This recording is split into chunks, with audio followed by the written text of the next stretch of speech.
Selamat sore teman-teman pemirsa dimanapun kalian berada. Kali ini ingin menyapa teman-teman semuanya di kesempatan sore ini. Ada beberapa cerita yang sering saya bawakan tapi tidak terselesaikan dalam penyampaian tentang cerita tersebut. Saya pernah menceritakan tentang teman imajinasi, dan saya ingin menyampaikan juga tentang apa sih selama ini yang ada bersama kami, ada bersama kita, ada bersama saya dari dunia yang berbeda. Sebuah legenda yang akhirnya menjadi imajinasi tersendiri di dalam kehidupan saya, dan saya berupaya untuk menggambarkan tentang dia, tapi sebenarnya bukan tanpa dasar. Sosok Hantu Jarik yang kalian kenal di media YouTube dan beberapa anggota FGJ juga udah pernah melihat itu.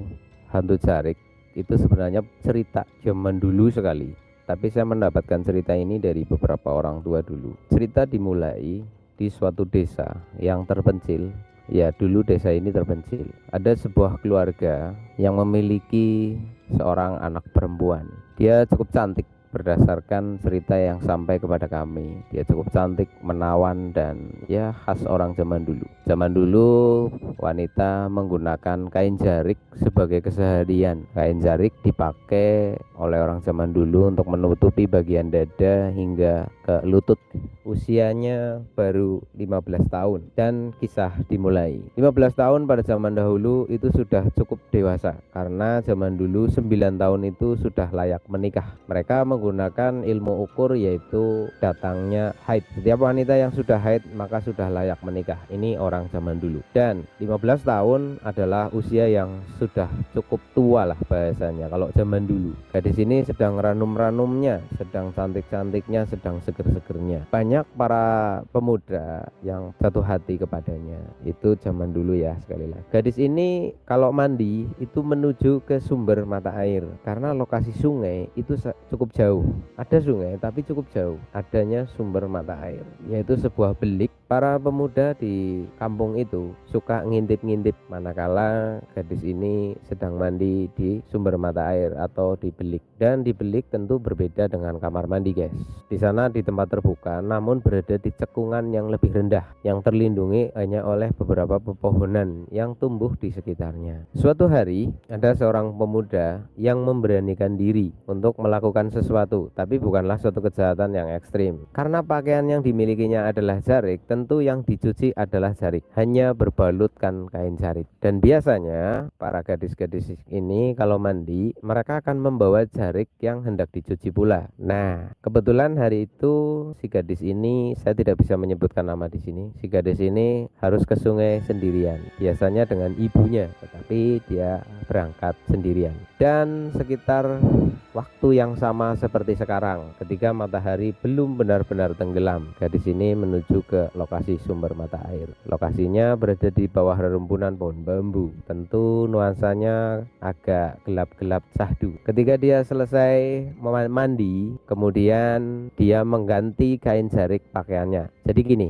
jarik yang dia pakai, dia akan bawa ke sungai dalam kondisi terpakai. Lah, kemudian dia akan mandi. Jadi basah gebyur plus dengan kain jariknya atau pinjungnya. Nah, setelah dia membersihkan diri di balik kain jarik tersebut, nanti dia akan mengganti dengan jarik yang baru. Nah, jarik yang tadi buat mandi itu akan dicuci. Begitu. Ketika dia selesai mencuci jariknya, lalu dia memeras dan menaruh di batang bambu yang biasa digunakan untuk menaruh kain. Kalau zaman sekarang ya buat naruh handuk gitulah. Ada satu pemuda yang ingin melakukan sesuatu, lalu dia memancing perhatian si gadis. Dia lewat pada saat selesai mencuci. Pemuda ini memberi tahu kepada si gadis ini bahwa ada sesuatu tidak jauh dari lokasi itu. Nah, karena diberitahu ada sesuatu, si gadis ini pun ingin tahu, kepo, dan dia meninggalkan kain jarik yang ada di belik tersebut. Pada saat si gadis ini tidak dalam kondisi memperhatikan jariknya, pemuda ini mengambil kain jarik tersebut. Nah, setelah si gadis itu mencoba memeriksa apa yang diberitahukan oleh si pemuda tersebut, lalu dia balik lagi dan si pemuda itu sudah nggak ada di situ. Kain jaritnya hilang, teman-teman. Setelah waktu berjalan beberapa hari, dia pun sudah tidak kepikiran lagi tentang jarik tersebut. Dia sudah hilang. Dia pun tidak berpikir tentang ini itu dan macam-macam. Tapi ada kecurigaan kepada si pemuda tersebut, tapi dia sudahlah abaikan aja gitu. Dan dia pun pulang. Waktu berjalan, hari berganti, sampai pada suatu hari datanglah satu keluarga laki-laki, tapi bukan dari pemuda yang mengambil jariknya tersebut. Mereka hendak melakukan sebuah kesepakatan untuk menikahkan antara anak laki-lakinya dengan anak gadis yang saya ceritakan tadi. Orang zaman dulu tidak berani menolak kehendak orang tua. Orang zaman dulu begitu tinggi hormat kepada orang tuanya, maka dengan berat hati dia menerima sebuah kesepakatan yang dibuat oleh kedua orang tua dari laki-laki dan si gadis tersebut. Dia sendiri sebenarnya memiliki sebuah rasa, ya manusia lah guys, punya rasa kepada pria yang dia idamkan, dan pria yang dia idamkan itu tidak pernah diketahui siapa. Setelah kesepakatan itu terjadi, si gadis murung, mulai gelisah, banyak kecemasan, banyak kekhawatiran, dan esok hari dia akan menikah dengan orang yang dijodohkan oleh kedua orang tuanya tersebut. Dia tidak mampu melawan kehendak orang tua, meski perasaannya tidak suka kepada calon suaminya. Malam itu dia meninggalkan rumah dan ditemukan sudah tidak bernyawa. Gemparlah malam itu. Sebagian orang mempercayai ini adalah perbuatan makhluk halus. Makanya di tanah Jawa, calon pengantin itu harus dijaga hingga pada hari hanya. Dan hal ini pun menjadi makin kuat. Sebenarnya masyarakat di sini itu juga sudah mempercayai hal itu, bahwa calon pengantin itu harus dijaga. Makanya ada istilah melek tunggon manten untuk menjaga situasi-situasi seperti itu. Namun entah bagaimana malam itu bisa lolos dari penjagaan mereka. Intinya dia bisa keluar rumah dan hilang, dan ditemukan sudah tidak bernyawa. Berbagai rumor beredar, ada gambaran penjagaan sudah cukup ketat, berbagai sesaji sudah dilakukan, tapi masih bisa lolos. Masyarakat percaya bahwa ini adalah ulah makhluk gaib, dan masyarakat pun meyakini itu adalah hal yang bukan dilakukan oleh manusia. Oke, kita kembali ke si pemuda yang mendambakan gadis ini. Pemuda ini jelas tahu kalau si gadis itu sudah tidak bernyawa di malam pengantinnya. Dan orang pun sangat percaya wanita yang mati secara misterius atau dengan cara apapun di malam pengantin pasti jadi hantu. Karena pemuda ini menyimpan jarik yang dia curi. Begitu mengetahui tentang berita kematian, bahkan dia pun ikut dalam proses pencarian pada waktu hilang dan ditemukan sudah tidak bernyawa ini. Dia mulai ketakutan karena dia menyimpan benda milik dari gadis tersebut, ya, menyimpan benda dari gadis tersebut. Dan masyarakat zaman dulu sangat meyakini, apalagi kematiannya sangat misterius. Begitu teman-teman. Dan dia pun berencana untuk mengembalikan kain jarik si gadis tersebut. Meskipun dia tidak mengalami gangguan-gangguan aneh, tapi karena alam pikirannya pun meyakini bahwa gadis atau calon pengantin ini mesti jadi hantu, dia memiliki kekhawatiran. Maka menguatkan dia untuk mengembalikan. Lalu dia berpikir bagaimana cara mengembalikan jarik ini. Apakah akan menyampaikannya kepada orang tua? Tentu dia malu. Dan dia pun akan mengembalikan dengan cara diam-diam atau tidak diketahui. Nah, orang zaman dulu, kamar calon pengantin yang gagal karena kematian pada malam pengantin, kamarnya ini akan dibiarkan seperti itu. Karena masyarakat zaman dulu meyakini bahwa calon pengantin yang meninggal di malam pengantin dia akan kembali ke kamar pengantin. Dan selama dia menunggu kesempatan untuk bisa mengembalikan itu ke kamar gadis tersebut, tentu tidak bisa karena ada orang tuanya di sana. Sampai pada suatu ketika kedua orang tua dari si calon pengantin atau si wanita yang meninggal ini harus meninggalkan rumah karena ada suatu kepentingan. Beberapa rumor beredar katanya ibu dari si wanita ini setiap malam menangis dan ini jadi masalah. Kemudian si suami, si ayah mencari solusi. Maka solusi yang ditemukan, mereka harus keluar dari rumah itu atau pindah agar si ibu tidak terus teringat kepada anaknya yang sudah tidak ada. Itu alasan mereka pindah atau keluar dari rumah tersebut. Maka ditinggalkanlah rumah itu. Kedua orang tuanya pergi untuk mengobati rasa sedih dari sang ibu yang tiada habis-habisnya. Nah, ini adalah kesempatan menurut si pemuda. Sebelum dia dihantui, dia akan mengembalikan jarik tersebut. Malam hari, dia nekat datang ke rumah yang sudah kosong, hendak mengembalikan jarik tersebut. dan dia pun masuk ke dalam rumah. Dia berdiri agak lama di depan pintu kamar, yang mana pintu kamarnya itu terbuat dari bambu karena ini rumah zaman dulu guys. Sudah ada beberapa hiasan bunga yang asli dirangkai dan sudah agak mengering, sudah mengering bunga hiasan-hiasan di pintu-pintunya. Aroma semerbak wangi masih tercium dari dalam kamar. Beberapa sesaji dan dupa masih ada aroma yang tersisa, dan dia harus mengembalikan Jarik ke dalam kamar tersebut. Setelah beberapa waktu dia menunggu, memberanikan diri membuka pintu kamar. Pada saat dia membuka pintu kamar, dia melihat sosok wanita yang sedang berbaring di ranjang. Ternyata itu adalah si gadis yang sudah meninggal tadi. Dia sedang tertidur di sana. Hantunya nggak serem guys, itu menurut cerita yang saya dapatkan. Jadi masih utuh, sosoknya masih utuh seperti yang dia kenal dulu, yang dia ketahui sebelum meninggal. Masih sama, dia sedang berbaring tertidur di sana menggunakan gaun pengantin khas orang Jawa, meskipun tidak lengkap dengan riasan. Intinya bajunya udah pakai baju pengantin, sudah pakai tapi dan lain, tapi dia lagi tertidur di ranjang pengantin. Dia melongo, kami tenggengen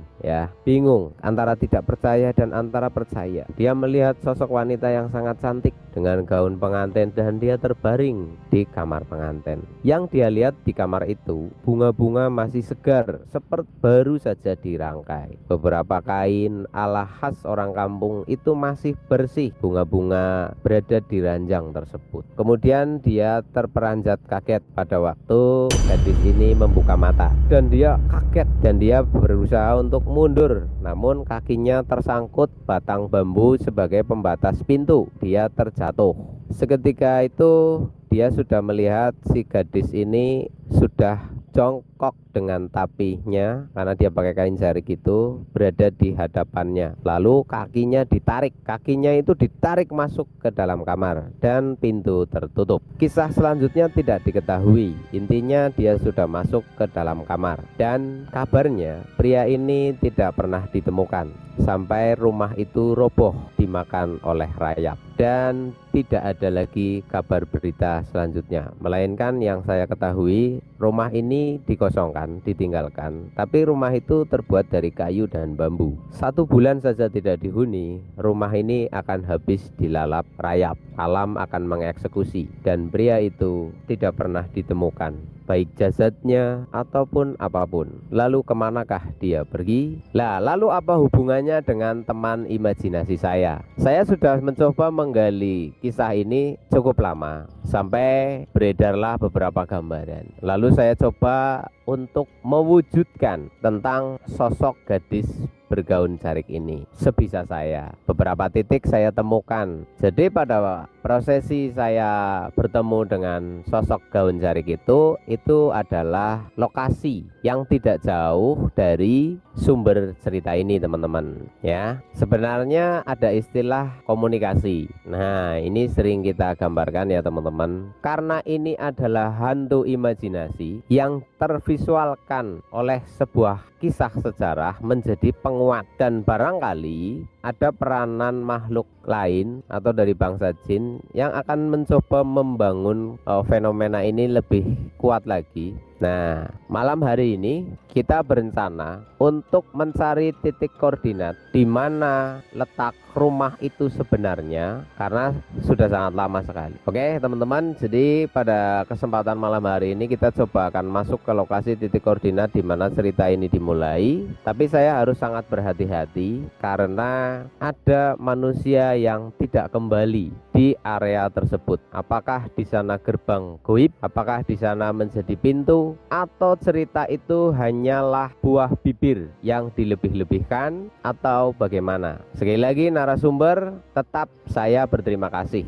Namun untuk percaya secara penuh, saya harus melakukan analis penyelidikan lebih dalam. Lalu apa pentingnya? Itu untuk pengalaman hidup aja sih. Itu kayak gitu teman-teman. Kita akan mencari titik koordinat tentang awal mula legenda hantu gadis berjarik. Barangkali nanti kita di sana bisa mendapati sumber apa saja penyebabnya. Tapi saya beritahu ke teman-teman, segala informasi dari bangsa jin kita tidak bisa percaya sepenuhnya.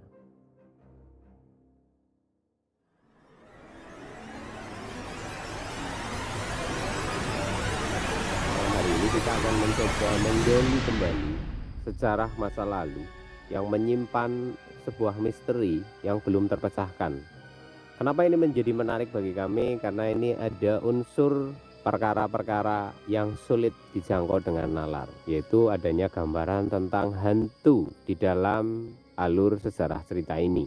Dan kita akan mengungkapnya, kita akan menggalinya lebih dalam. Sosok hantu Jarik yang kita temui di Kampung Jin, kemudian saya bertemu di area Gole Kencana, kemudian di jembatan di suatu sungai. Saya pernah lihat dia di ujung jembatan pembatas desa ini dengan desa Batuanten. Kemudian saya pernah ketemu di tebing atau di perbatasan antara hutan itu dengan lokasi desa. Dia juga pernah muncul di situ. Ini kayak acak, dia muncul di beberapa tempat yang berbeda.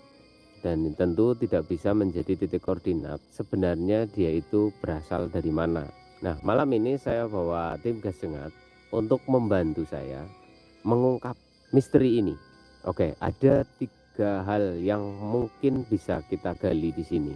1, penyebab kematian. Yang kedua adalah lokasinya. Yang ketiga, hilangnya kemana. Nanti akan ketemu biasanya kalau kita sudah sampai ketemu dulu lokasinya. Kalau lokasinya udah ketemu, mungkin akan bisa menjadi informasi baru. Kita cari lokasi bekas rumahnya, tapi mungkin sudah sangat tidak terlihat karena ini sudah berapa generasi sampai hari ini. Tapi berdasarkan gambaran yang saya dapatkan, si gadis Jarik ini pada masa hidupnya kalau mandi itu di sumber mata air atau belik, dan biasanya belik itu tidak hilang, sumber mata air itu nggak hilang, ya kan? Kalau bekas rumah atau batur bisa hilang termakan alam, dalam arti mulai ada tumbuhan sehingga menjadi semak dan itu sulit dideteksi. Maka kita cari sumber airnya dulu dari kronologi cerita yang kita dapatkan.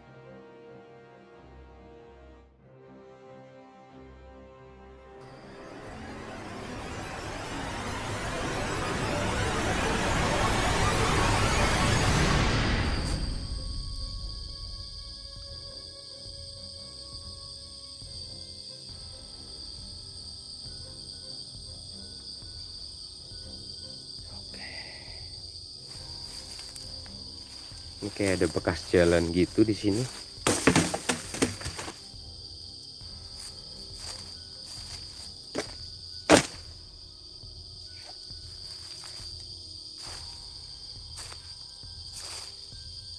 Ini perhatikan, seperti lebih layak jadi jalan ini, tapi sudah sangat lama sekali.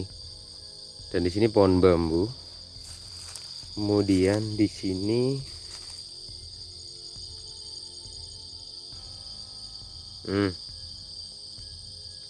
ini beda.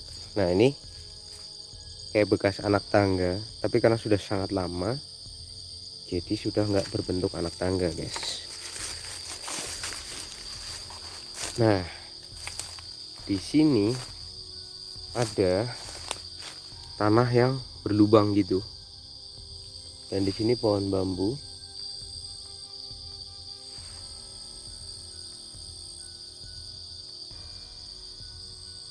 Gak jauh dari sini nih. Ini ada pohon ini nih, ini pohon yang butuh air banyak ini. Ini jenis pohon yang butuh air banyak.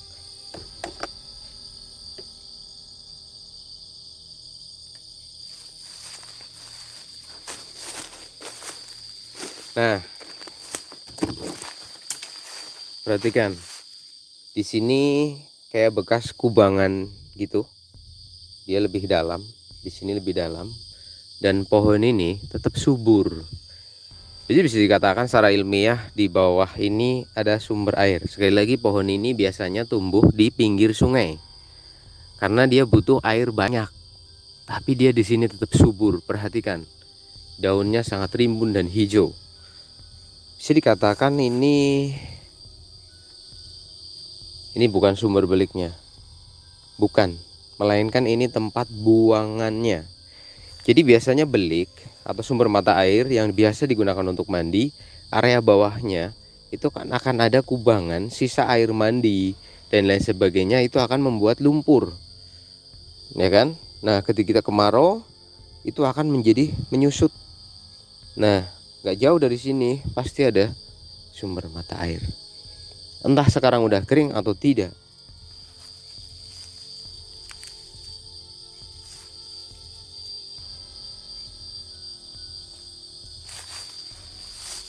Oke. Sebentar bro, ini jalannya agak susah ya berarti ya. Saya harus ke bawah biar saya bisa merasakan energinya.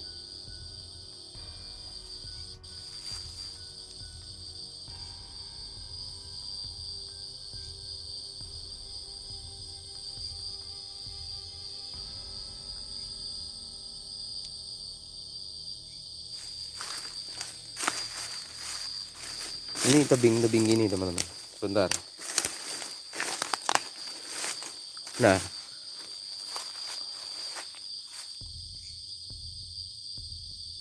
Nah, di sini bambu yang ditemukan Ibnu di sebelah sana. Tapi kurang tepat. Nah, perhatikan.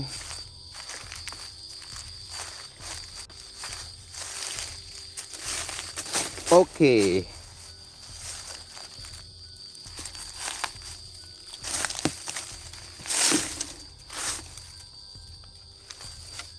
Ini batu cadas sungai yang udah pecah.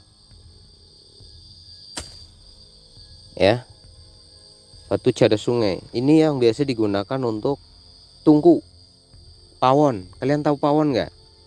Pawon itu cadas sungai yang dibentuk. Ini cadas sungai ini. Jadi nggak mungkin batu ini adalah batu asli dari sini. Karena ini cadas sungai.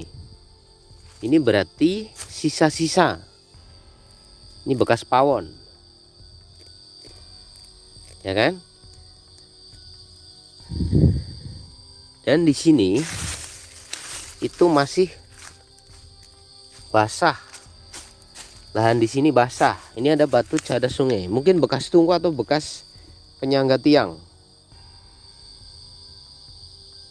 Penyangga tiang yang sudah pecah. Dan ini ada di kedalaman. Ya, efek kemarau kering sehingga. Nah, ini pohon subur banget. Berarti di atasnya ini ada sumber mata air harusnya. Kita udah mulai nemu petunjuk. Di sini ada batu cadas sungai, entah itu bekas pawon atau bekas umpak. Umpak itu penyangga dudukan tiang.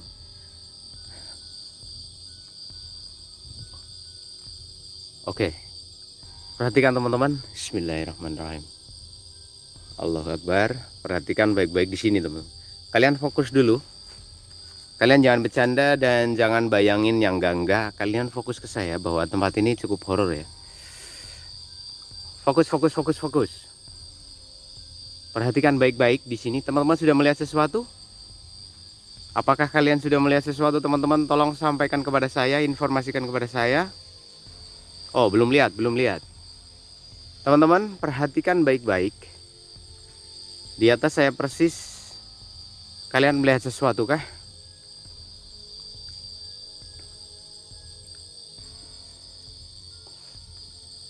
Lebih kuat teman-teman. Lebih kuat.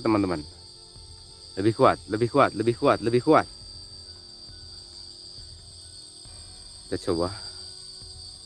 Segini. Oke, teman, saya nafasnya tidak bisa bertahan lama. Saya coba perhatikan baik-baik teman-teman. Kalian melihat sesuatu, saya coba zoom untuk memastikan. Harusnya kalian melihat sesuatu di sini. Kalian melihat sesuatu?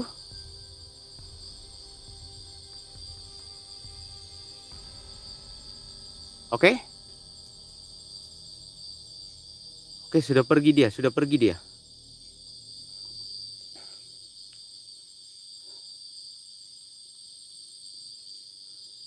Oke, berapa di antara kalian yang melihatnya seperti apa, teman-teman?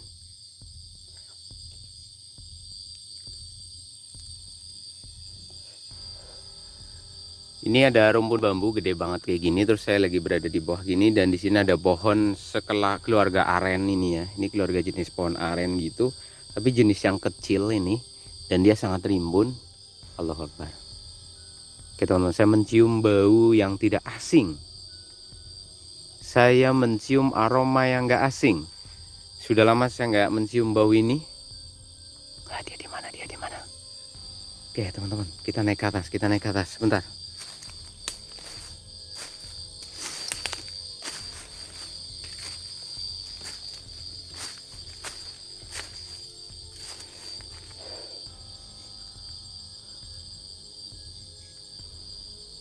Dia di sebelah mana? Dia di sebelah mana? Dia udah datang. Dia udah datang. Sabar bro, sabar bro. Oke. Saya coba lock dia. Saya coba lock dia teman-teman. Kalian melihat sesuatu? Fokus teman-teman. Fokus teman-teman.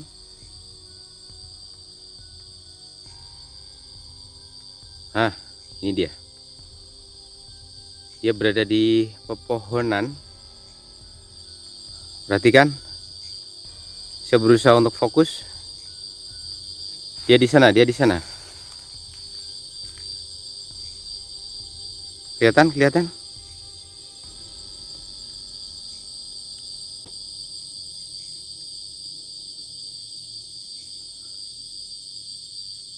Oke, dia pepohonan gitu.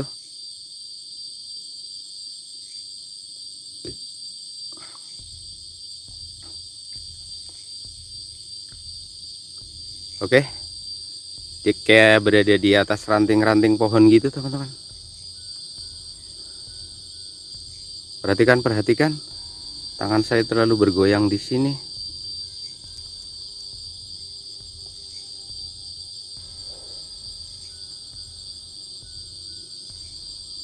Oke, oke. Oke. Oke, dia menghilang. Dia menghilang.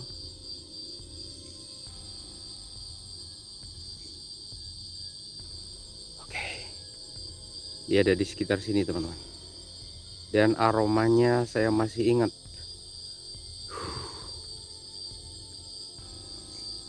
Pohon bambu ini seperti dijaga oleh sosok hitam tinggi besar. Lalu di sebelah sana saya melihat kembali yang pernah saya lihat dulu. Aromanya belum berbeda, teman-teman.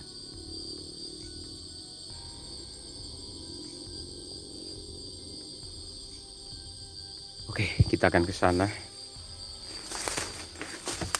Bentar, ini tebing, teman-teman. Saya bisa terpeleset dan jatuh.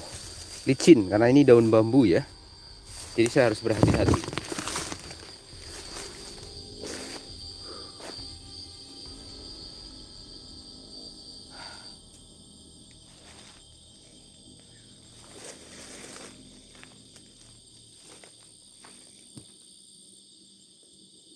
Pohon pisang tetap tumbuh subur di tengah-tengah tempat kayak gini.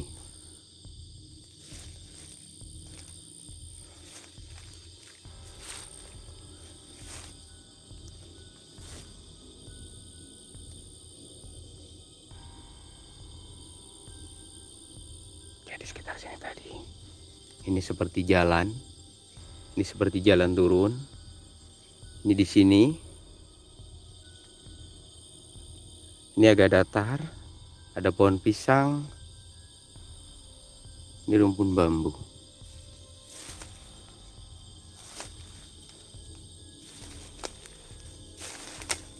Di mana beliknya? Aku sangat yakin dia di sekitar sini.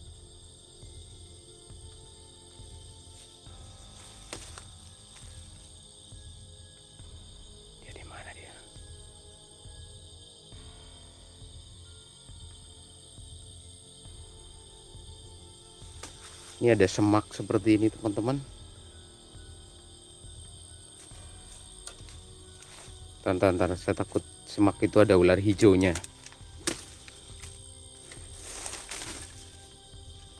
Takutnya ada ular.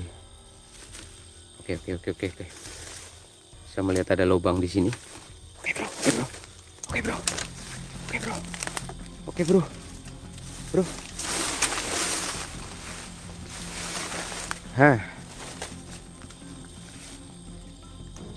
Ada lubang di sini, teman-teman. Oke. Ini seperti sebuah sumur. Nah. Saya akan menaruh tripod saya dan saya akan memeriksanya ke dalam. Ada ciri-ciri beliknya enggak?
Dia tertutupi oleh rimbunan ini karena sudah banyak sekali pohon, tapi di sini masih menyisakan batu-batu bekas dinding daripada beliknya. Tinggal beberapa aja di sini. Ini bukan makam, teman-teman. Ini batu untuk membentengi bibir dari beliknya. Mungkin di zaman dulu airnya bisa setinggi ini. Ya. Dan ini tanahnya seperti amblas terus. Ini seperti amblas. Bisa dikatakan di bawah ini memang sumber air. Ini.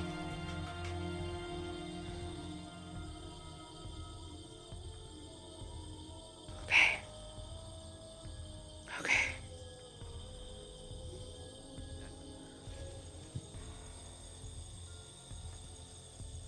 Oke teman-teman, ini tempatnya kemungkinan terbesar ya.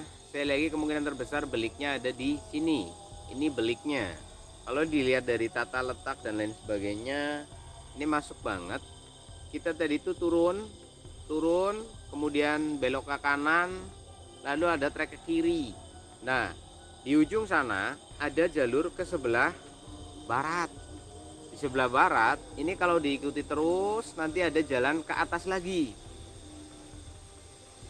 Jarak rumah dengan sumber mata air ini dan dari trek kita turun itu nyaris nggak ada tempat yang datar, nyaris nggak ada tempat yang lebih datar. Ini ada kemungkinan rumahnya itu di atas sana, teman-teman. Rumahnya di atas sana, di titik datar atas. Kalau mandi turun melalui jalan di mana saya tadi turun, ya kan? Jalan saya tadi turun itu akses masuk ke lokasi ini bisa jadi.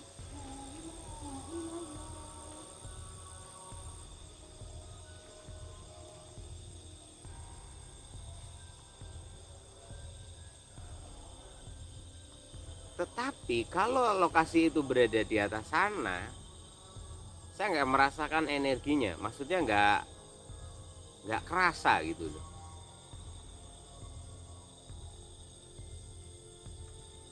Pasti ada titik nih.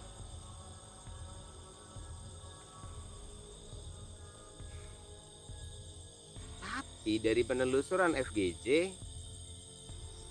seperti ada petunjuk rumahnya ada di bawah, sumber airnya ada di atas. Kalau rumahnya di bawah, bagaimana batu pawon atau tempat dudukan tiangnya itu bisa berada di sini?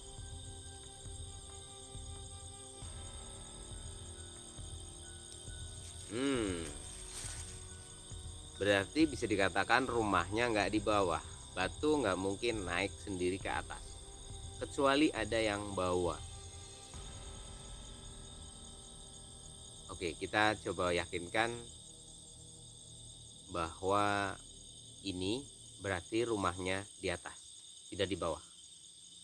Batu cadas sungai itu berarti dari atas pecah kemudian gelundung ke bawah sampai di sini. Dan kalau dari arah barat nggak mungkin. Kenapa? Kalau dia gelundung dari arah barat dari sini, pasti akan berhenti di samping sumber mata air ini. Dan di sini sebelah timurnya itu tebing sampai ke atas. Berarti bisa astagfirullahaladzim. Bisa melihat api. Bentar, Bret. Aku lihat api, Bret. Bisa jadi ini petunjuk. Aku melihat api di sana, teman-teman. Mana senterku? Bentar, tangan. Aku melihat api di sini tadi. Tetapi di sini pohon bambu. Tapi aku melihat cahaya api di sini tadi. Seperti cahaya lilin begitu di sini.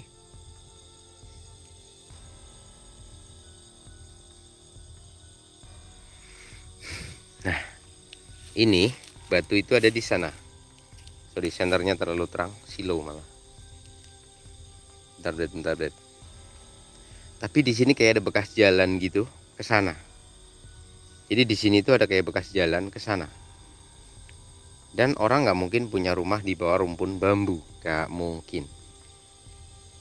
Biasanya mereka akan capek. Masih kelihatan nggak? Coba. Bentar, Bret. Aku tuh lihat api lagi di sini. Ini kayak kasus di hutan itu.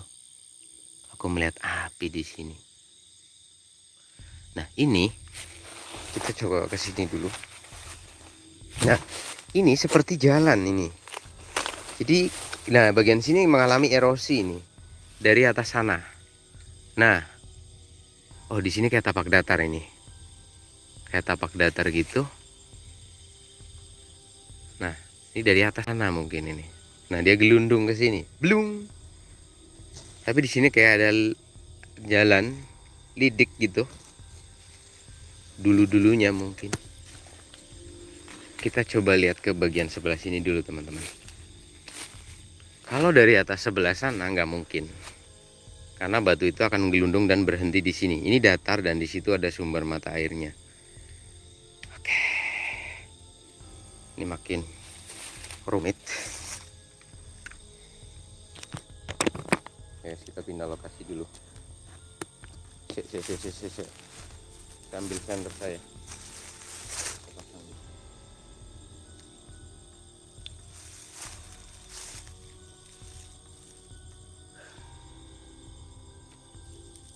Kita akan menggali dasar teorinya ke gimana. Nah, ini tadi, nah ini kayak jalan juga nih. Nah, di sini ini kayak jalan juga ini. Nah, ini yang sudah erosi naik. Oke, ini naik. Nah, ini kayak jalan nih. Naik. Nah, oke. Ini kayak datar gitu, teman-teman. Nah, di sini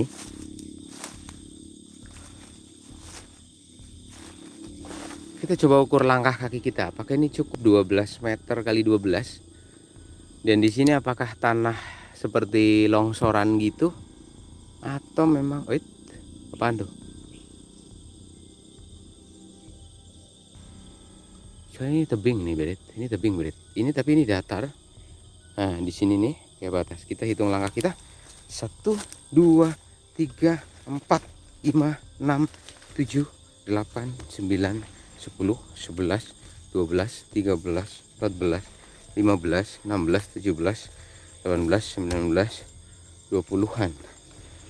Sampai di sini. Tanda-tanda. Nah, ini kayak bekas longsor gitu. Nah, ini kayak ngelosor gitu. Ini datar sih, Brit.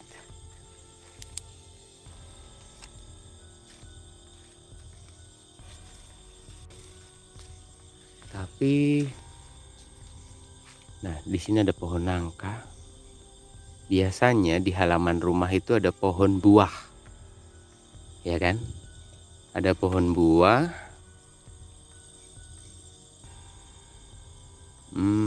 Kayaknya di sini deh. Tapi saya nggak yakin nih. Bukan kayaknya. Kayak saya melihat sesuatu di sini, teman-teman. Coba lihat lagi nih. Ada di atas, ada di atas. Apa nih?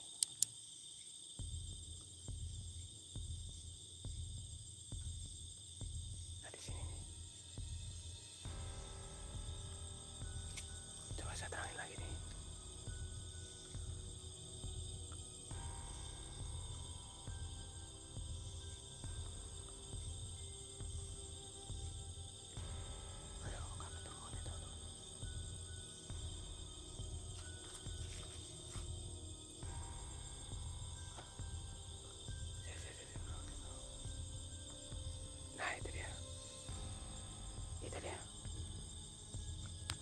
Kelihatan nggak? Ini kayak yang dilihat Sam tadi malam.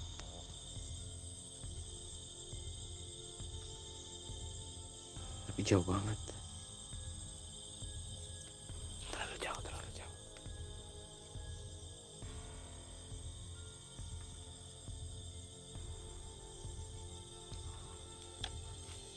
Guys, kameranya.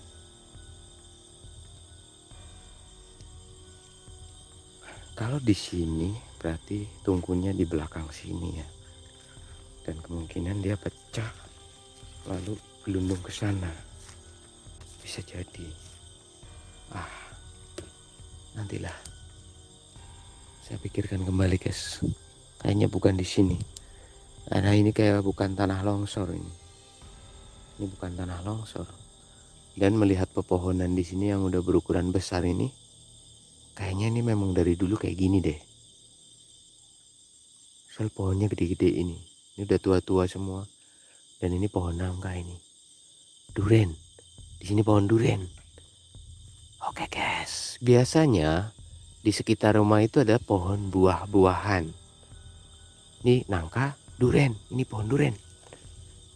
Nanti nggak jauh dari sini. Ini mungkin halaman atau samping atau belakang, nggak tahu ini. Tapi kehidupan di tebing itu memang sulit ya digambar. Saya nggak tinggal di tebing soalnya. Nah, ini jalan dan ini nggak ke sini. Ini treknya ke sini nih, dari sini ke sini nih. Dari sini ke sini nih. Nah, ini kayak enak banget gitu. Tek gitu. Nah, terus di belakang sana juga ada jalan lagi. Jadi dekat banget dengan sumber mata airnya ya. Kalau di sini hanya berjarak sekitar 10 meter ya. Antara rumah dia dengan sumber mata airnya. Nah, terus kalau dekat rumah, kalau pemuda pada ngintip. Nah, mandinya kan di sana nih. Pemuda pada ngintip berarti dari arah sana. Karena rumahnya berada di sekitar sini. Dan dia punya orang tua. Kalau dia lagi mandi ada yang ngintipin, orang tuanya bisa tahu kan. Ini. Ini kayak datar nih.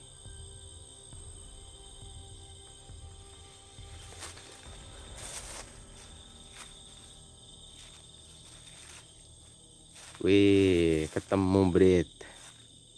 Nih, perhatikan. Ini pohon duren, pohon nangka. Nah, ini pohon durennya. Ini kah? Kayak bekas batur gitu.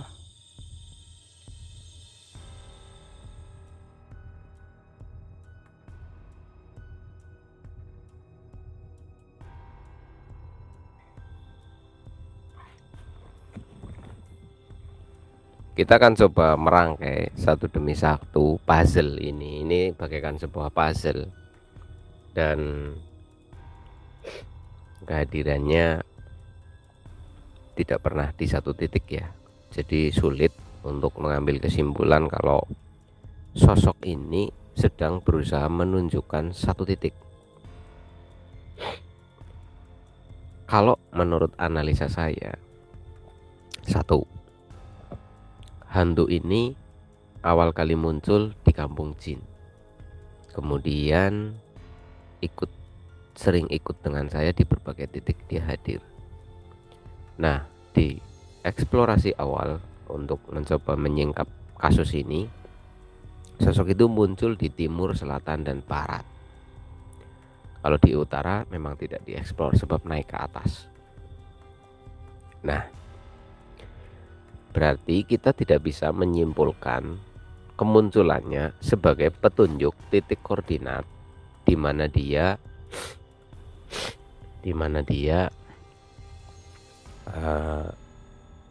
inti sebuah lokasi yang dimaksud, karena ini terlalu acak. Dia berada di tempat yang terus berbeda. Nah, malam ini ada sesuatu gambaran yang baru. Adanya gambaran tentang busana, di mana tadi ada jarik yang terlepas. Tapi di awal pertemuan juga dia melepaskan jaritnya di eksplorasi saya yang dahulu 10 bulan yang lalu kalau tidak salah. Ya. Ini dia memang seperti ingin memberitahu dengan ada hubungannya dengan itu ya. Di waktu 10 bulan yang lalu kita eksplorasi di kampung jin, dia melepaskan jariknya. Dan malam ini juga ada yang mendapati jariknya lepas.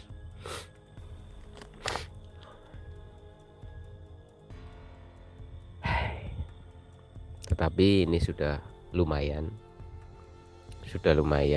mulai ada gambaran mau merujuk kepada titik yang mana. Kita sudah berada di bekas rumahnya, kemungkinan sumber beliknya juga sudah ditemukan. Kenapa ini digali dulu?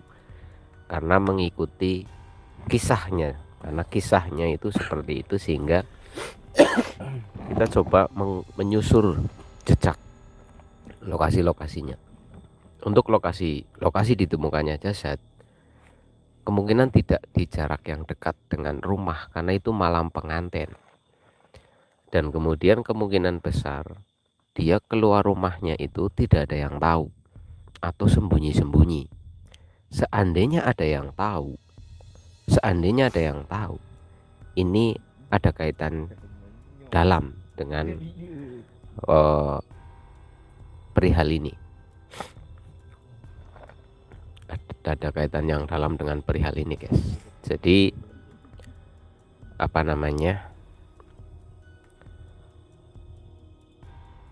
tidak di jarak 10 atau 15 meter.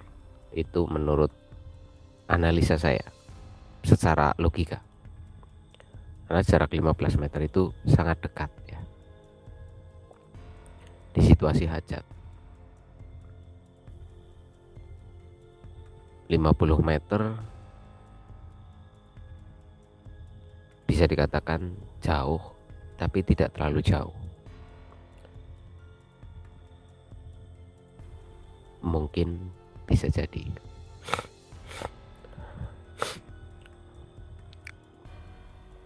Ya. Kalau dilihat dari suatu kematiannya, tidak ada bekas luka. Secara analis umum, ini dihentikannya pernafasan, tapi tidak dengan cara dicekek. Jadi beberapa kasus yang kita amati, baik di berita ataupun di beberapa informasi, kematian yang dibekap itu bisa tidak menyisakan luka. Ya, kehabisan nafas. Tapi bukan di dalam air, itu bisa dibekap. Jarik ini bisa jadi sebagai media untuk membekapnya. Karena beberapa kali Jarik ini seakan ditunjukkan.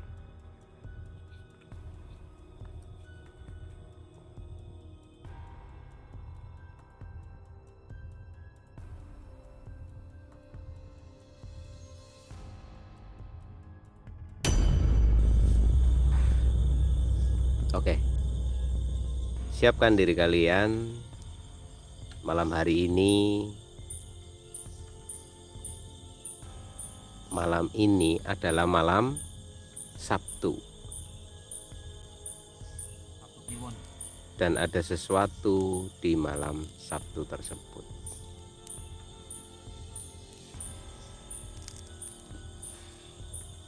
Kita coba lock dulu seperti apa nanti kalian.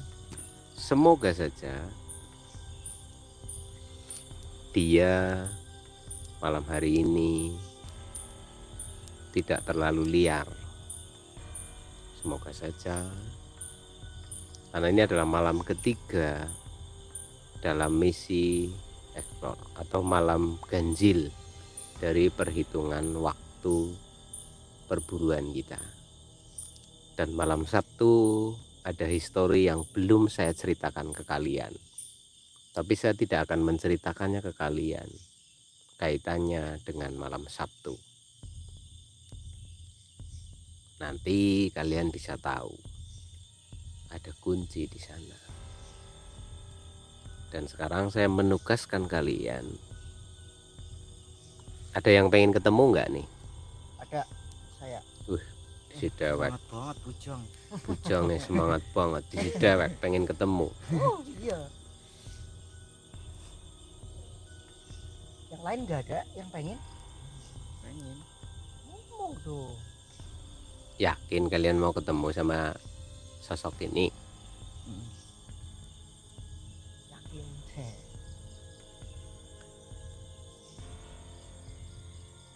Oke.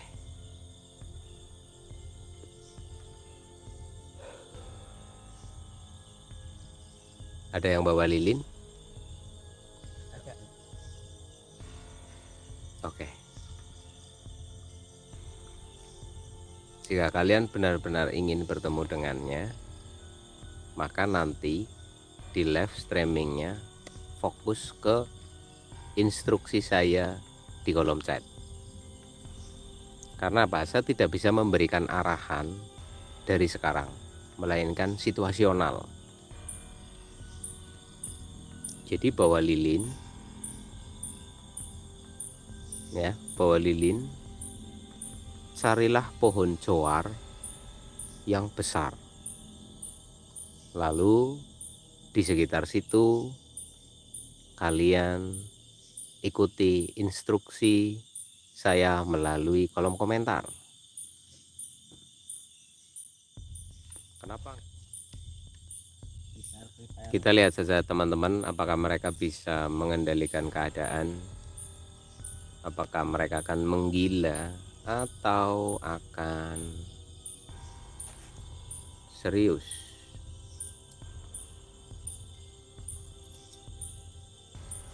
Oke, siapkan diri kalian.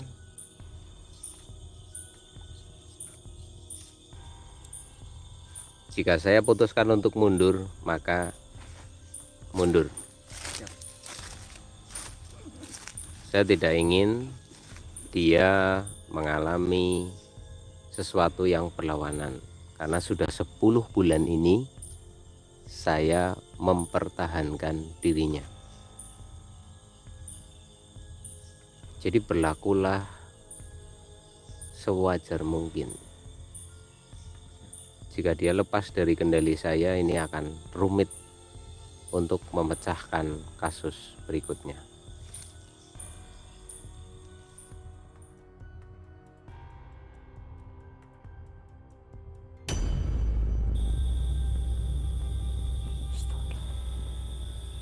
Mister Syam. Oke, Nyong juga sangat penasaran sekali dengan sosok ini. Astagfirullah, ya Allah.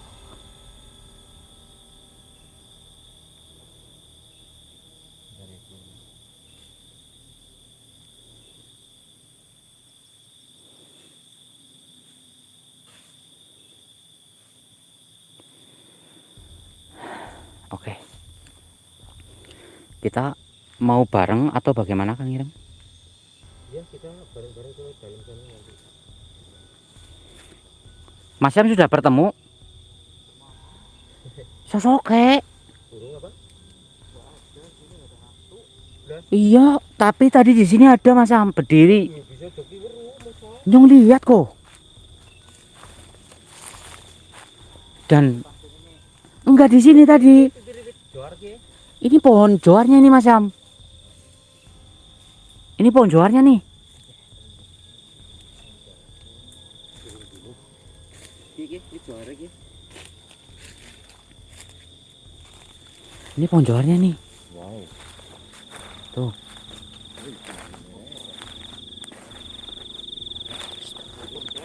Iya. Hah. Iya. Wow. Mantap iki. Ya takutnya ada geremet-geremet. Hati-hati. Hah? Apa? Ular. Mana? Oh, Oh, ular guys. ada ular bro. Mas Syam tahu banget ada ular di situ. Bisa bro ya. Tuh, mantan tukang ngobor ki sih wong. Hah? Tuh. Tukang Nih. ngobor. Hmm. Oh iya nih. Tuh, Nih guys. Nih ularnya tuh. hati-hati mau Ular. Ular terbang ini bro. Iya. Jagain adik joki siap. Bilang aja. Tak jaga mau kan. Ini tuh ular itu.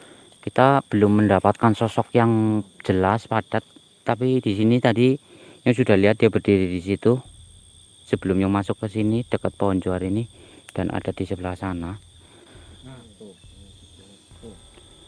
Ya Allah. Jadi gimana kita? Ada ular man. Yang orang fokus ini sudah tuh. Ih, ularnya gede banget bro. Fokus gara-gara Ya ular. Allah. Iya tuh. Nyong tidak fokus gara-gara Nyong melihat kalian tidak. Besar dia. Ya Oke, Allah. yang krimis soalnya. Krimis. Nggak tahu kita. Matikan senter pakai lilin. Pakai lilin. Matikan senter pakai lilin katanya Mas Sam. Kayaknya sulit kita bertiga ini. Hmm? Kayaknya nggak mau menampakkan diri. Ah, terus? Lah terus? Kita coba agak mencar aja gini. Depan. Ini kayaknya sih di sini.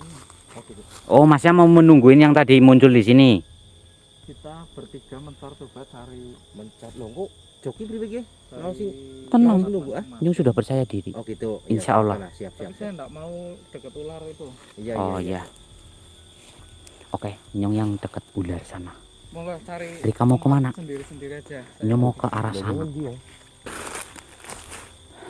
Pakai lilin. Temenan Oke. Cok, Hah? orang Cok. Insya Allah. Oke, siap. Mudah-mudahan ya aman. Oke guys, kita berpencar karena ini sulit sekali mendapat. Guys. Hmm? Lilinnya pakai. Ini Iya.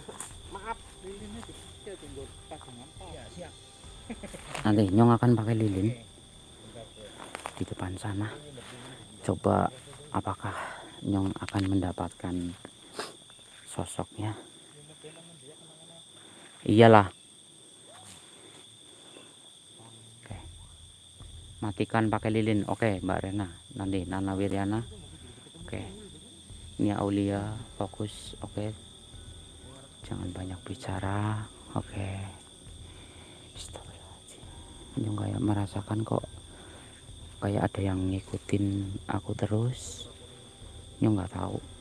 Nyong kayaknya kurang yakin juga mencar, tapi aku juga ingin mendapatkan sosoknya juga.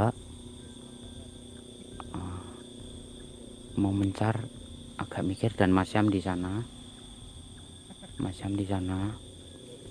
Dan terus Kang Ireng di sana. Astagfirullahaladzim. Tapi ini di sekitarnya itu kayak ada yang mengikuti terus. Tapi di mana? Ini kayak berasa dekat banget. Sosoknya itu kayak dekat banget. Kayak penasaran juga dengan saya atau gimana, Nyong nggak tahu. Apakah Nyong juga salah berbicara atau bagaimana, Nyong nggak tahu juga. Atau mungkin Nyong punya pikiran rasa penasaran yang luar biasa. Aku nggak tahu juga guys.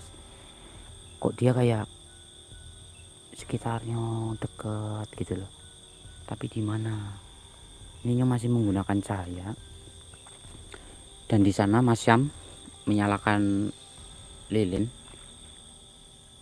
dan nggak tahu lilin atau apa, yang nggak tahu juga apakah ada yang lain juga. Oke. Astagfirullahaladzim. Nah, Nyung di sini saja, tidak usah terlalu jauh juga. Bentar ya guys, bentar.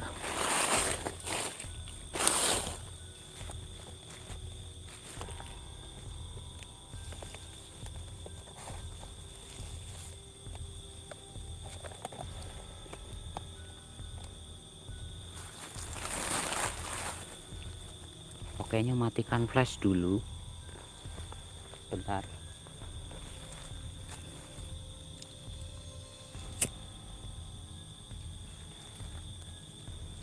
Yang akan matikan flash ya.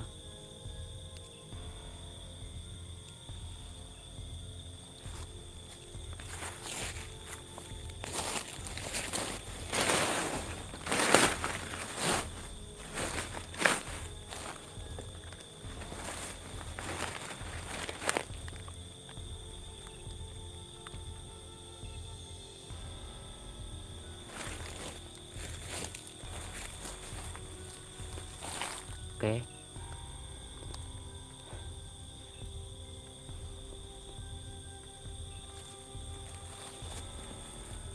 Oke, di sini saya akan fokus. Bentar.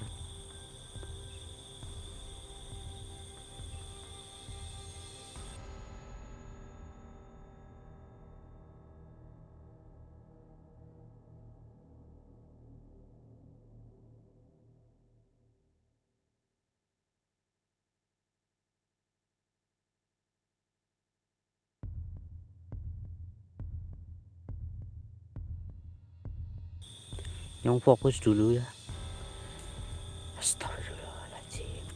Ya Allah. Bentar. Kayak ada yang aneh di sini.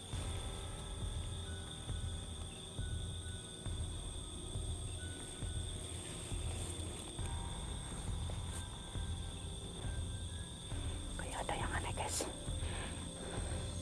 Astagfirullahaladzim. Allahu Akbar.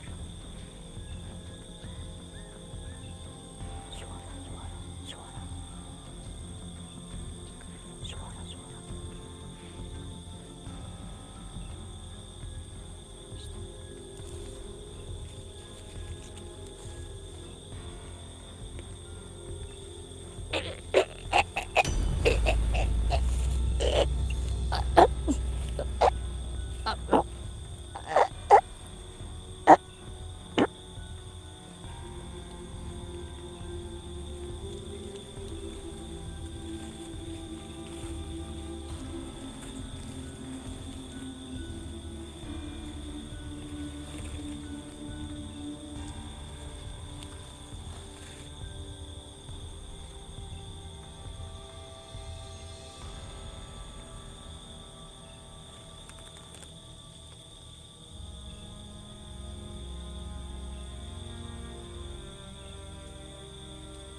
Gimana?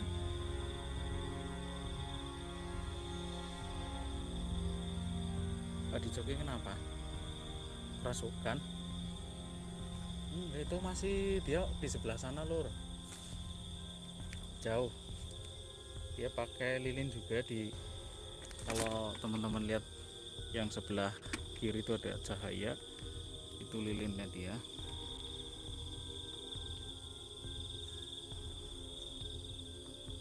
Kesurupan gimana? Dicekik man, yang tengah man, dicekik gimana? Baru aku selesai nyala itu tadi, pas nyala itu dupa terus langsung ada suara cekikikan sih. Hah?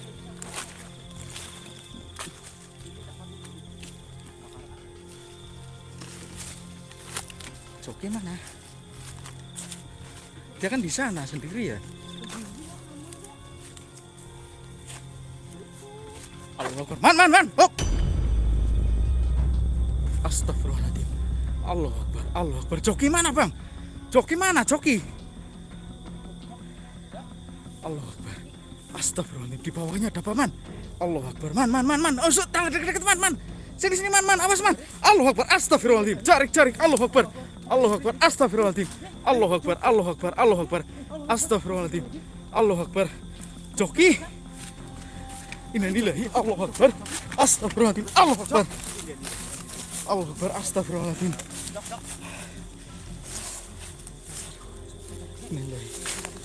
Bang. Ini kameranya ngegeng apa gimana nih? Kemarin jalan. Konulungi pe. Ngene. Allah Akbar, la haula wala quwata illa billah. Innalillahi. Hah? Cok. Sam. Kai. Apa kai? Kai, Sam. Kai. Allah. Gadisnya itu, Bro. Allah Akbar. Jariknya kan jarik. Itu, Bro. Itu gadisnya. Kelihatan. Kai jarik. Allah. Kai jarik. Allah Akbar. Dia diam aja hidup enggak itu? Allah Akbar. Astagfirullahaladzim. Iya bener ya. Kelihatan ya? Allah Akbar. Astagfirullahaladzim. Bang. Joki. Santar.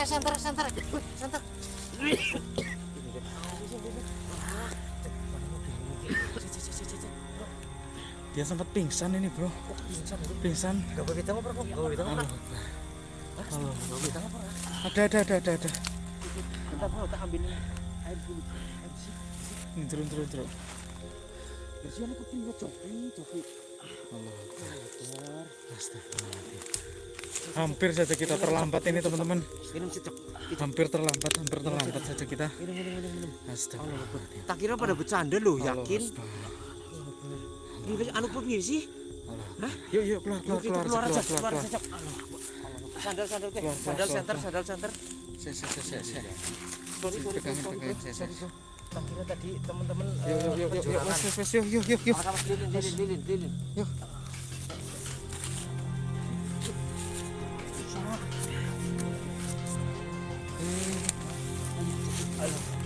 Wis kamera cek laku iki. Di rampak be. Saya tahan bentar. Saya mau ambil lilin dulu. Lilin. Innalillahi. Allah Akbar. Dia udah pindah ke sana loh. Allah Akbar. Astagfirullahaladzim. Allah Akbar. Astagfirullahaladzim. Gadisnya di sana, Bro. Ini kalau bapak saya susah banget ini bawa Bang Joki nih. Allah Akbar. Yuk. Biar aja itu lilinnya biar aja di situ dulu. Allah Akbar, enggak berani ngambil tuh, Bro. Allah. Ini jalannya ini ya, ini. Sini. Allah Akbar. Astagfirullah. Aku kesel banget, Man. Aduh. Apa salah? Nyong gak bawa kedai babot. Ini tim. Allah Akbar. Tim datang. Astagfirullahaladzim. Ada kakiku enggak ada. Kopi. Hah? Kenapa lagi? Ya, kakiku. Letang.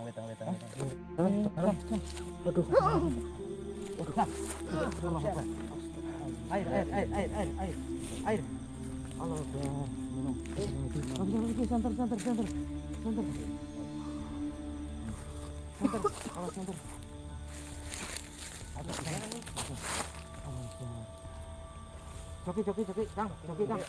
Joki, Kang. Iya, sedang.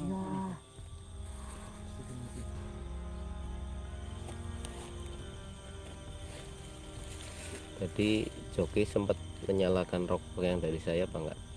Kurang tahu bos, soalnya kita kan berjauhan kayak gitu, kita nyalain lilin sendiri.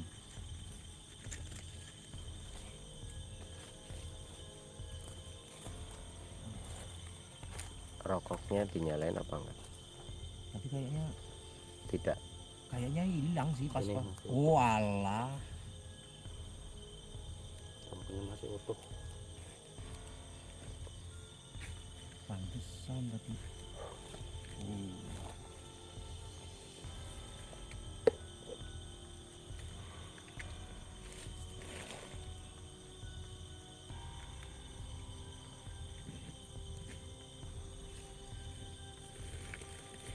Baik, kita sadarkan dulu keduanya, nanti kita selesaikan. Siap, siap.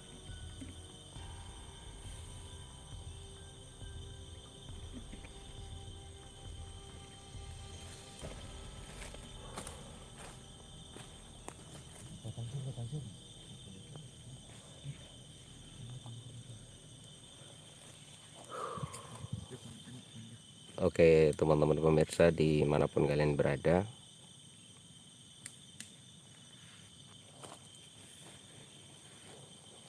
saya nggak bisa ngejelasin banyak dalam situasi ini, dan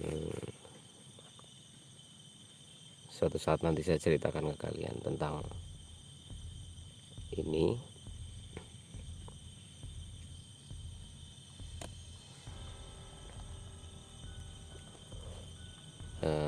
Kita bakal selesaiin ini dulu.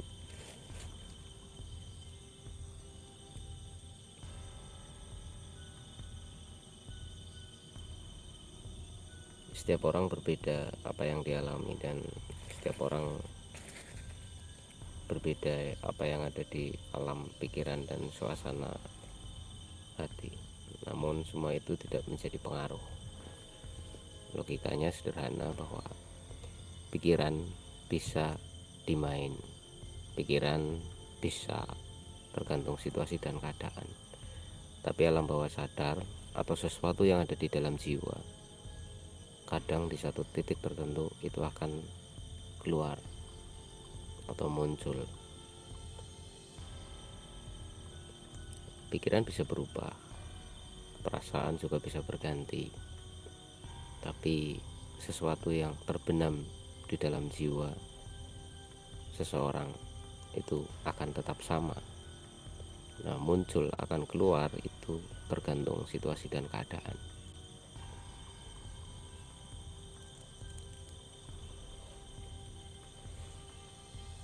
Itu seperti itu, dan saya lebih melihat ke sisi itu. Jiwa seseorang itu tidak mudah berubah-ubah pada situasi, tapi pikiran, tindakan bisa berubah dalam tempo yang sangat singkat.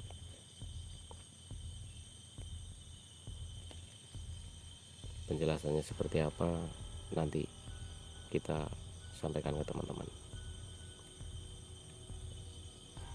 Dan saya kasih tahu ke teman-teman semua, untuk Syam dan Adi Joki masih dalam kendali, hanya saja alam bawah sadarnya lebih menguasai dibanding controllingnya. Itu seperti itu. Adi Joki tidak mampu mengendalikan diri di waktu awal. Untuk Syam terpengaruh keadaan, situasi.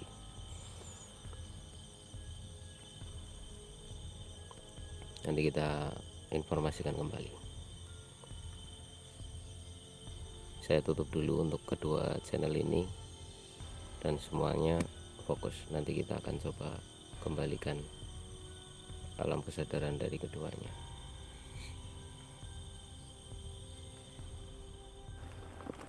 Untuk seluruh kru, mohon kerjasamanya. Ini hujan deras sekali, kita nggak bisa terlalu lama, keduanya belum bisa disadarkan. Jadi mohon semuanya fokus dan konsentrasi. Sekali lagi, jika nanti kalian melihat sesuatu di sini, jangan beranjak. Apapun yang terjadi, jangan beranjak. Ya, jangan pernah pindah posisi. Itu pesan dari saya. Saya tidak bisa menanggulanginya nanti. Ini dua belum teratasi. Semuanya fokus, konsentrasi. Hujan makin lebat. Sebentar.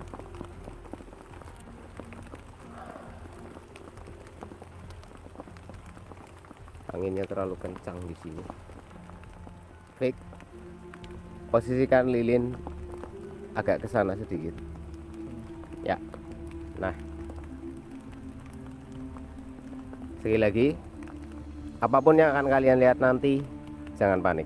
Teman-teman penonton, saya minta bantu doanya juga.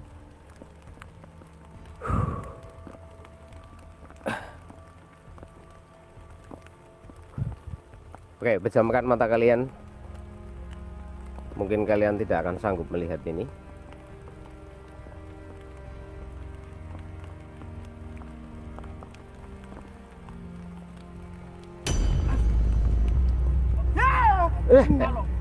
Tolong kendalikan diri kalian, kendalikan diri kalian.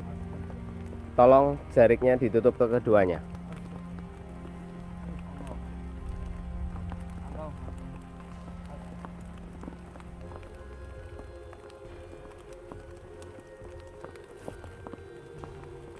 Tolong agak cepat, hujan mulai besar.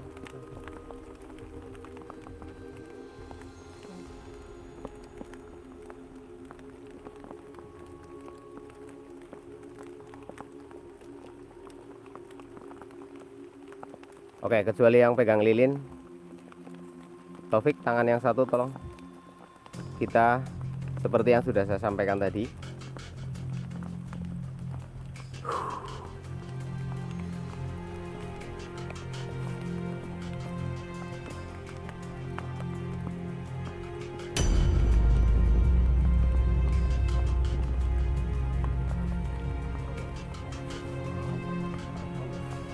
Jaga mereka tetap dalam kesadaran.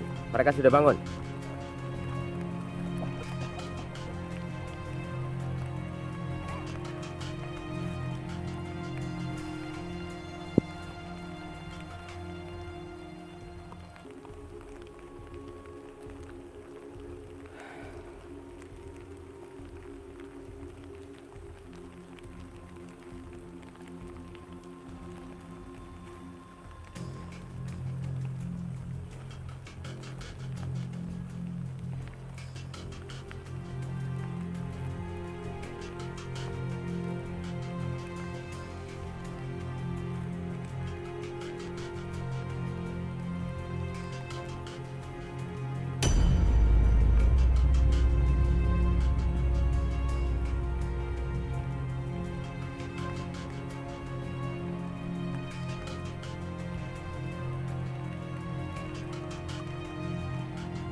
Joki,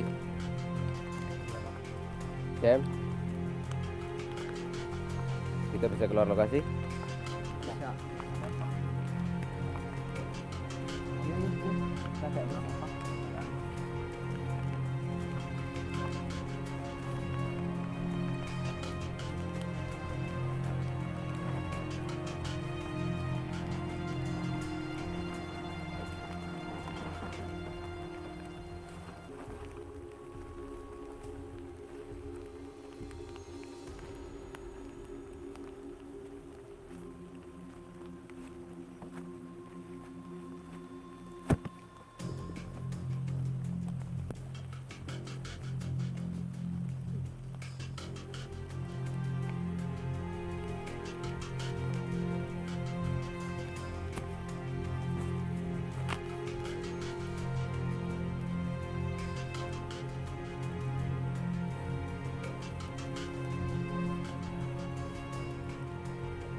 Semuanya keluar lokasi sebelum lilinnya padam karena air hujan.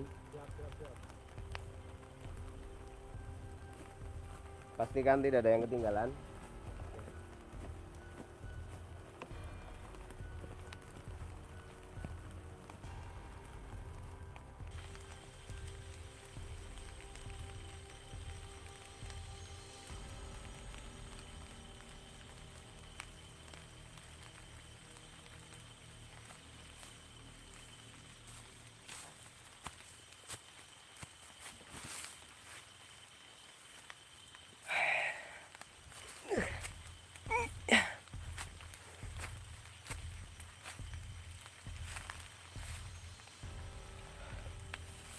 Nanti saya jelaskan nanti teman-teman di zona amannya terlebih dahulu.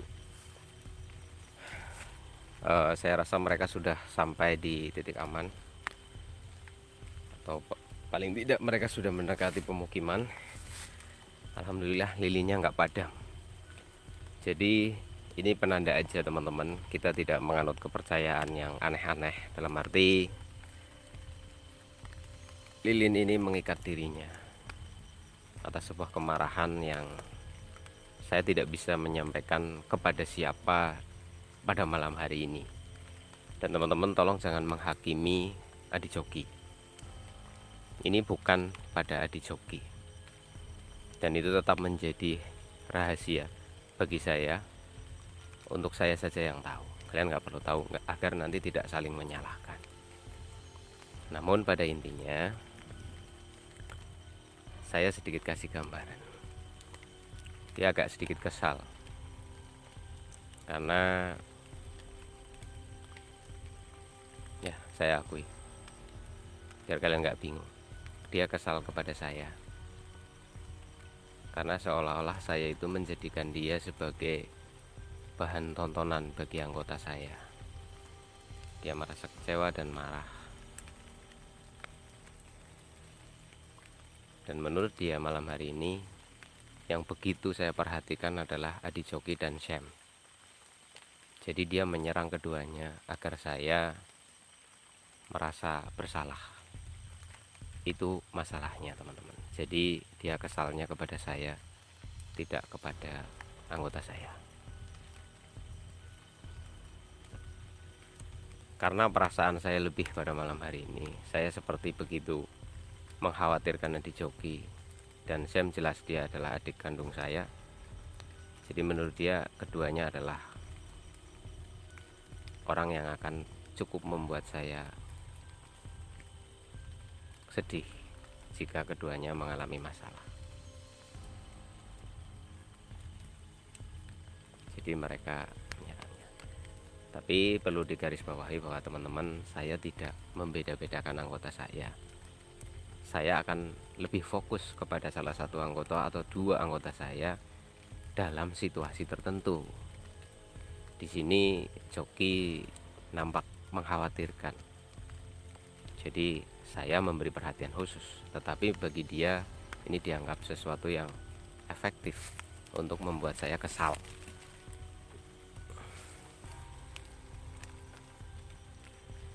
Saya tidak membeda-bedakan anggota, situasional. Siapa yang dalam situasi yang paling berisiko itu akan menjadi perhatian khusus bagi saya. Tapi saya memaksakan diri untuk berbagi pengalaman ini kepada anggota saya agar mereka tidak liar dalam memiliki sangka dan duga kepada saya tentang sosok bergaun jarik. Meskipun setelah malam hari ini pasti mereka punya sudut pandang yang berbeda. Jadi mohon kepada teman-teman pemirsa, jangan memprovokasi keadaan kepada mereka atau kepada seluruh anggota saya yang lain. Dan sosok bergaun jarik itu sebenarnya sesuatu yang jauh lebih dalam di balik segala cerita yang muncul. Selama ini dia adalah sesuatu yang tidak pernah ada di dalam dugaan seluruh anggota saya. Tapi saya tidak akan menjelaskan siapa dia, bagaimana dia. Dan saya juga tidak berkewajiban untuk menjelaskannya kepada kalian. Suatu hari nanti, jika usia saya sudah tidak lagi layak, maka pasti semuanya akan terungkap. Dan saya katakan ke teman-teman, setiap manusia yang memiliki hal yang berbeda atau memiliki hal yang lebih, tentu ada sesuatu di balik semua itu. Usia saya sudah 38 tahun teman-teman, dan waktu saya tinggal 2 tahun lagi hingga batas yang diberikan. Terlepas daripada segala pemahaman teman-teman tentang berkehidupan, kami menjalani hidup kami punya pengalaman sendiri, kami punya cara sendiri. Saya nggak berbicara tentang agama di sini, tapi saya berbicara tentang adat, istiadat, budaya, tradisi. Adat, istiadat, budaya, dan tradisi tidak lahir hanya sebagai suatu fenomena, kesenangan, atau omong kosong belaka. Adat, budaya, dan tradisi tercipta dan lahir pasti punya unsur yang mempengaruhi kehidupan kita.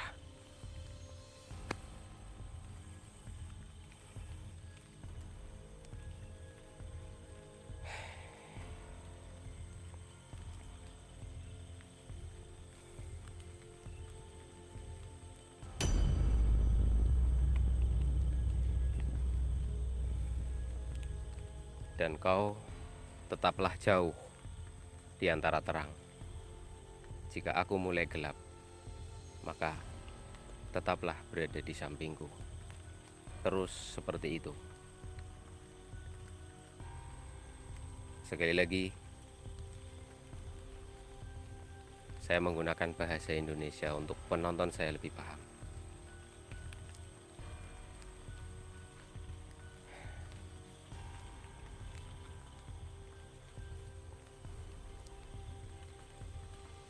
Ojo nyedak yen padang, moro yen peteng. Itu kodratmu.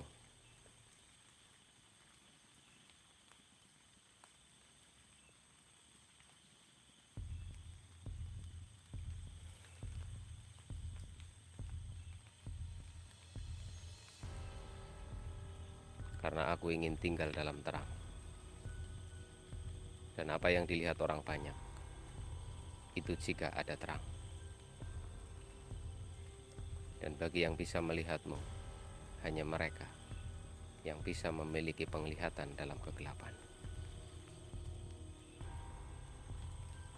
Dan akan selamanya begitu. Jika kelak sudah habis waktuku, maka aku akan bersama keturunan-keturunanku.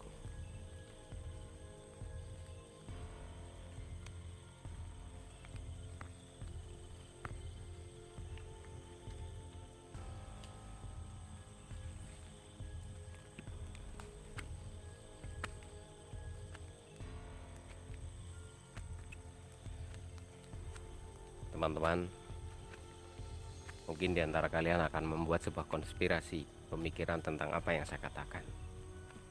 Saya mengatakan, hanya orang yang mampu melihat dalam gelap, maka dialah yang mampu melihat dirinya. Artinya adalah, biasanya orang jika sudah gelap mata, tidak akan mampu memiliki kesadaran dan kepahaman. Atau dia sudah dalam kehidupan yang gelap, dia akan sulit melihat kebenaran. Maka hanya orang-orang yang mampu tetap dalam garis lurus apa yang dia pahami, apapun kondisinya. Jika manusia yang mampu melihat dalam terang, itu banyak, sangat banyak. Tetapi orang yang mampu melihat dalam gelap, itu sangat sedikit. Saya tidak kagum dengan mereka yang mampu melihat dalam terang. Itu umum, mereka tidak spesial. Tetapi orang yang spesial adalah tetap mampu melihat di dalam kegelapan.